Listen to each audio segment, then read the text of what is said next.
Парламенттин 7-чакырылышы ант берип турагына шайлайт. Бүгүн 29-декабрда Жогорку Кеңештин 7-чакырылышына шайланып келген депутаттардын ант берүү аземи өтөт. Бул тууралуу парламенттин маалымат кызматы билдирди.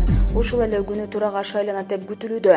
Азаттыктын ишенимдүү булактардын айтымында төрагалыкка Талант Мамытов жалгыз талапкер болууда. 28-декабрда Жогорку сот Альянс партиясынын арызын карап, аны партиянын пайдасына чечти. Соттун бул чечими Жанар Акаевдин мандат алуусуна жол ачат. Жогорку сот Борбордук шайлоо комиссиясынын бир мандаттуу Чүй Кемин округунан эң көп добуш алган Медербек Сакарбаевдин каттоосун жокко чыгарган чечимин колдогон жок.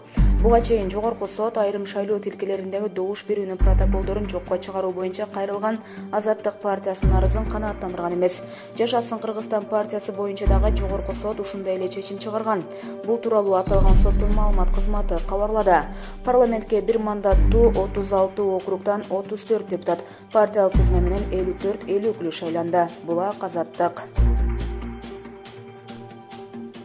Экс-депутат Батырбеков Кумтөр иши боюнча күнөөлүү деп табылып айыпка жыгылды. Жогорку Кеңештин мурдагы депутаты, мурдагы биринчи вице-премьер Алмазбек Батырбеков жаза кодексинин 2-бөлүмүнүн 319-беренеси боюнча күнөөлүү деп табылды. Бул тууралуу 1-Май райондук соту билдирди. Райсот саясатчыга 280 миң сом айып салган. Мындай чечим 24-декабрда чыккан. Каражат мамлекеттин эсебине которулат. Эске сала кетсек, Батырбеков Бороновдун өкмөтү иштеп турганда биринчи вице-премьер болчу. 2021-жылдын июнь айында Кумтөр долбоорун ишке ашыруудагы коррупциялык иштер боюнча кармалып, УКМКнын тергөө абагына киргизилген. Булак Спутник KG.